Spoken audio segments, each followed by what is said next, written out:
नमस्कार। इस वक्त हम बेनीपट्टी प्रखंड के अकौर पंचायत में हैं और हमारे साथ जो व्यक्ति हैं जिनका पूरा नाम है बबलू प्रसाद यादव और ये जन सुराज के सचिव हैं, जिला सचिव। इनसे बात करने की कोशिश करेंगे और बिहार के समसामयिक राजनीति और इससे जुड़ी प्रशांत किशोर और जन सुराज की भागीदारी, उनसे क्या प्रेरणा मिली और प्रशांत किशोर से जुड़ने का जो मकसद था, उनका क्या उद्देश्य है, इस सारी चीज़ों पे बातचीत करेंगे। तो आपका स्वागत भी है और स्वागत के साथ ही पहला सवाल, प्रशांत किशोर से जुड़ने का उद्देश्य क्या था? पहले तो मैं आपको धन्यवाद देता हूं जो यहाँ पे चल के आए हैं और हमारे पास मौका दिए हैं बोलने का। तो प्रशांत किशोर जी के बारे में बोले जो क्या उनका बहुत बड़ा उद्देश्य है, उनका उतना बड़ा उद्देश्य शायद ही हम किसी नेता के पास देखे हैं। हमको पता लगा कि जो सर का जब इंटरव्यू देखते हैं तो सच में ही बहुत काबिलियत तारीफ रहता है। ऐसा कोई भी पार्टी नहीं है जो इनके बारे में कोई गलत कर सकते हैं। इसीलिए हम इतना प्रभावित हुए, लगभग 3 साल पहले से हम इनसे जुड़े हुए हैं और अच्छा लगा, इसलिए हम जुड़े। जन सुराज का क्या उद्देश्य है? आपको क्या लगता है कि बिहार की जो समसामयिक राजनीति है उसमें जन सुराज की भागीदारी क्या होने वाली है? जन सुराज का सही उद्देश्य है, यही उद्देश्य है कि जनता का सुंदर राज बनाना, क्योंकि नीतीश, लालू और बीजेपी से यहाँ का जनता बहुत त्रस्त है।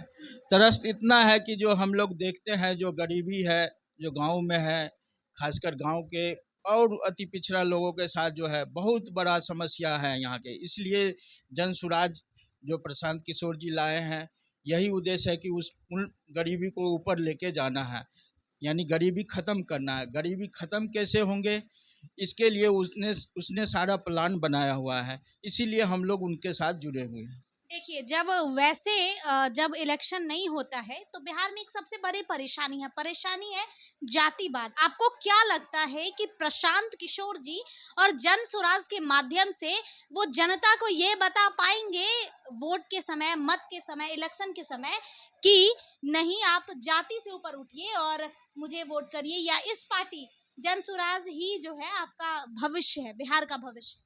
जातिवाद बहुत बड़ी परेशानी है। आप सही बोले हैं, जातिवाद बिहार में खासकर इलेक्शन के टाइम में बहुत बड़ी परेशानी होता है, लेकिन अब इतना बड़ा नहीं इशू रह गया, क्योंकि हर घर में कोई न कोई एक आदमी पढ़ा लिखा इंसान ज़रूर मिलेगा और अपने घर में वो ज़रूर बताते हैं कि जो जनता का सुंदर राज बनाने के लिए जन सुराज को लाना पड़ेगा।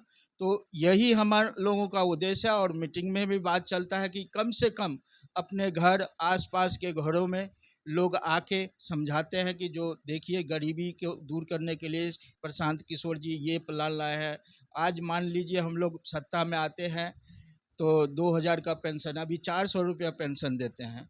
बहुत बड़ी कमी था, इसीलिए हम लोग सबको घर घर जाके समझाते हैं और जनता का सुंदर राज लाने का प्रयास करेंगे। प्रशांत किशोर जी और उनकी पार्टी जन सुराज, हालांकि ये अभी पार्टी नहीं बनी है, भविष्य के गर्भ में है, लेकिन वो जैसे ही आती है, आपको क्या लगता है वो 5, 6, 7 ऐसी बातें गिनवा दीजिए, काम जो बिहार के लिए और बिहार की जनता के लिए, बिहार जो नीचे स्तर पे है उसको बढ़ाने के लिए काम करेंगे? आपने सही बोले हैं, जो 4-5 काम हम जो आपको बोल रहे हैं, सबसे पहले तो शिक्षा है। यहाँ पर जो शिक्षा का जो हालत है बहुत बुरा हालत है। इसके बाद बेरोजगारी, बेरोजगारी कहाँ से ख़त्म होगा? जब शिक्षा नहीं रहेगा तो बेरोजगारी ही ख़त्म नहीं होगा। तो दूसरा मकसद है रोज़गार। तीसरा मतलब है जो यहाँ पर फैक्ट्री लगाएंगे। हम लोग बिहार से दिल्ली जाते हैं, बम्बई जाते हैं, महाराष्ट्र जाते हैं कमाने के लिए। अगर हमारे यहाँ ही काम मिल जाएगा तो हम क्यों जाएंगे वहाँ कमाने के लिए? तो जन सुराज का मतलब है जो यहाँ पे सुंदर राज लाके व्यवस्था देना गरीबों को। बिहार में 243 सीटें हैं, ठीक है, और आप ये बता दीजिए कि प्रशांत किशोर उस सीट पे किसके साथ गठबंधन में वो चुनाव लड़ेंगे और फिर आएंगे? आप जो ये सवाल पूछ रहे हैं, हम बापू सभागार में जो आप शायद मीटिंग में गए होंगे चाहे नहीं गए होंगे, तो आप सोशल मीडिया के तरह से देखे होंगे आप कि 243 में 243 लेंगे, किसी से गठबंधन नहीं करेंगे। भविष्य में भी या तो अर्श पे रहेंगे या फर्श पे, प्रशांत किशोर जी का कहना है, इसीलिए हम किसी से गठबंधन नहीं करेंगे। महिलाओं की भागीदारी क्या होने वाली है? क्योंकि बिहार में चाहे वो शिक्षा हो या फिर कोई भी चीज़ हो, महिला जो है वो फिर भी बराबर नहीं आ पाई है या उनसे थोड़ा पीछे ने बहुत नीचे भागीदारी है। राजनीति में भी हम देखते आए हैं कि महिलाओं की भागीदारी बहुत कम है। इस पे क्या बोलना है?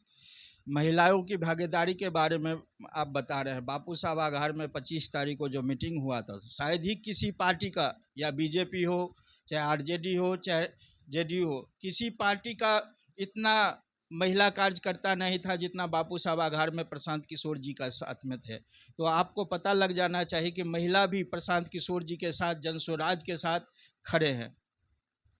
महिलाओं की भागीदारी अच्छी होने वाली बिल्कुल, पुरुष से कम नहीं महिलाओं की भागीदारी रहेंगे, ये मेरे को अपने आप विश्वास है।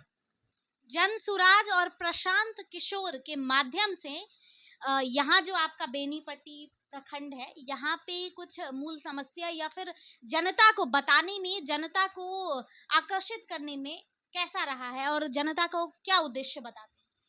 आपने सही बताया है। जो प्रशांत किशोर जी का मानना है कि हम ब्लॉक का ही, यानी विधानसभा का ही लड़का को लेके आएंगे विधानसभा लड़ने के लिए, क्योंकि उनको पता है जो गांव में क्या दिक्कत है।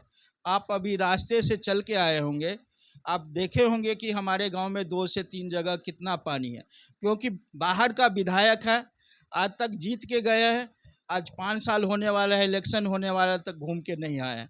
तो मेन समस्या जो रोडों का है वो समस्या है, मजदूरी का समस्या है, मनरेगा में मजदूरी नहीं बढ़ाया जा रहा है।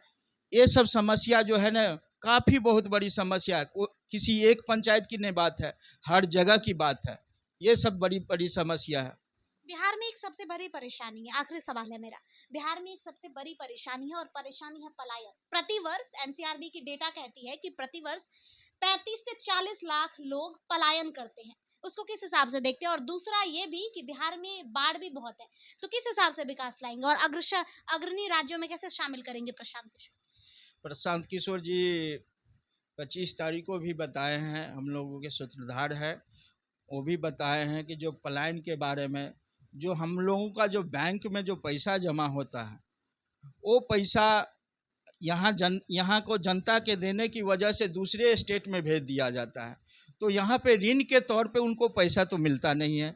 अगर मान लीजिए हम रोज़गार खोलेंगे तो हमको पैसा देंगे तब ये रोज़गार खोलेंगे, हमारे पास तो इतना पैसा नहीं है जो रोज़गार खोल लेंगे। तो इसको रोकने के लिए प्रशांत किशोर जी ने, जब सत्ता में आएंगे तो सबसे बड़ा ये रहेगा, जो बैंक है, जो हम लोगों का सरकार का जो पैसा होता है वो गरीबों में छोटा ब्याज के दर पे दिया जाएगा। ये सबसे बड़ी उनके लिए बेनिफिट रहेंगे। प्रशांत किशोर के बारे में और क्या कहना चाहिए? प्रशांत किशोर जी के बारे में मैं बहुत बहुत धन्यवाद देना चाहता हूँ। मैंने कभी सोचा नहीं था कि ब्लॉक से लेके मैं ज़िला तक जाऊँगा। 2-3 पार्टी पहले से मैं ज्वाइन कर रखा था, लेकिन मुझे नहीं पता था। लगता है कि मुझे इस प्लेटफॉर्म पे आगे तक बढ़ने का बहुत बड़ा अवसर दिया है। मैं इसके लिए बहुत बहुत धन्यवाद देता हूँ प्रशांत किशोर जी को, और आने वक्त में मैं सर से मिलके विशेष बात करूँगा। तो ये हमारे साथ बबलू प्रसाद यादव थे, जो प्रशांत किशोर का उद्देश्य जो है और जन सुराज का जो उद्देश्य है उससे काफ़ी प्रभावित है और काफ़ी लंबे समय से प्रशांत किशोर की आइडियोलॉजी को फॉलो करते आए हैं। और ये धन्यवाद भी ज्ञापित कर रहे हैं कि उन्हें ये मौका मिला है, चूँकि ये जिला सचिव भी हैं जन सुराज का। तो ऐसे में इनसे बातचीत की और पूरी वीडियो आप वीडियो में देखिए।